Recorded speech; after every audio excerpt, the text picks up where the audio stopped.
This broadcast of Pennsylvania Newsmakers is presented by the State System of Higher Education.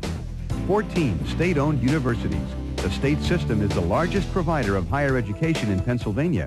And by the Hospital and Health System Association of Pennsylvania, working towards a healthy Pennsylvania. Hi, welcome back to the program. This is the Year in Review, Pennsylvania Politics and Government with Amy Worden, John Micek, and Pete DeCoursey, journalists all. All right, John Micek, let's go. Huge turnover in the Pennsylvania legislature, 1 in 5 new.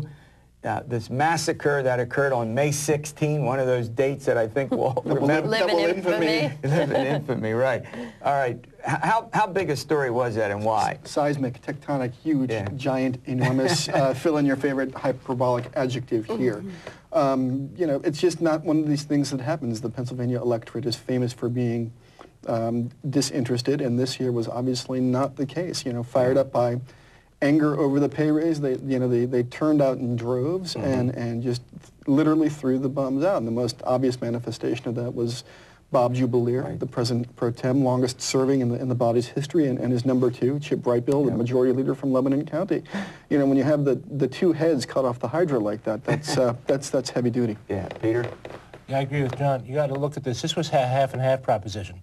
Half the people who are of the 55 or so who are leaving did so because of retirement, because they didn't want to face the voters. Yep, that's exactly right. The voters jettisoned the rest. For 24 incumbents to lose re-election, either in the primary or the general election, is just unheard of. It doesn't happen in Pennsylvania. It hasn't happened in 30 years, not since people were getting, you know, indicted in job lots. Yeah, that's one way to get them out. They leave, you know. But I mean, this is a huge story because, number one, John talked about how the Senate leadership has changed, but we're now in a situation where the House Speaker John Pergella said that he may not stay in leadership if he can't stay Speaker. So you could have, in the period of 1 year, Jubileer, Pergella, and Brightbill all gone. All gone. And depending what happens as they try to win back the House. Go ahead. And then don't forget Vian. Vian, of course. Pardon me, yeah. Mark Vian, another seismic loss. Giant one. I mean, you know, the brain of the House Democratic Amy, caucus. earlier you brought up, I think, an excellent point, and Peter, you wanted to comment about this identity crisis that the legislature, or that the Republican Party is going through. Did you want to? Yeah. What does a Republican in Pennsylvania now look like? Pat Toomey, a thoroughgoing conservative, lost to Arlen Specter in the 2004 primary. Rick Santorum got his hat handed to him, 59 to 41 this year. So right now there's a question of whether you can be a statewide uber conservative in Pennsylvania, a Jesse Helms conservative, or whether the winning model now is a more moderate image, like an Arlen Specter, like Attorney General Tom Corbett, and that is an argument that Rick Santorum he'll probably call us and yell, because he hates the idea that conservatives can't win. Conservatives can't win. But his election suggests maybe they can't. Look, go ahead. No, I think President Bush lost here twice. Yeah, I think there's going to be a major showdown at the Republican Party's annual semi-annual meeting in February, when you're going to have forces from both sides meeting in a pretty public way. Is that the point you were making about the split between the conservatives and the moderates? And yeah, I think both are talking about you know, the need. Everybody's talking about the need to return to the core principles of the party. But I think that's where the diversion occurs. You know, and you have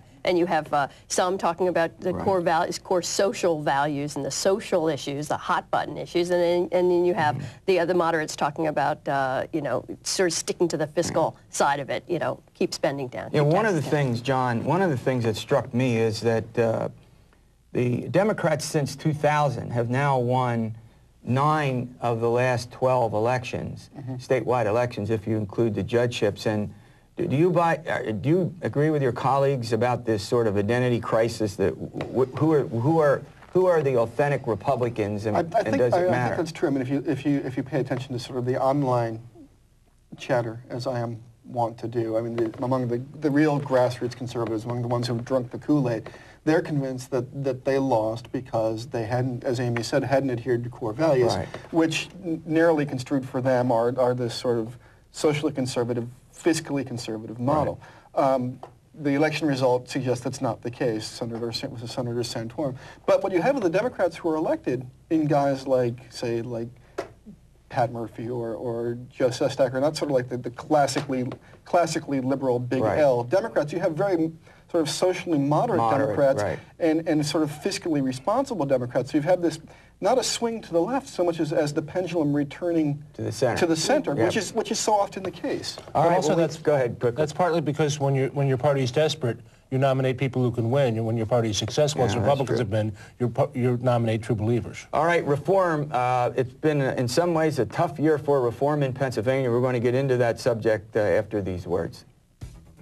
This broadcast of Pennsylvania Newsmakers is presented by the Pennsylvania Credit Union Association. Pennsylvania Credit Unions, where people are worth more than money. And by the Energy Association of Pennsylvania, Pennsylvania's energy information source.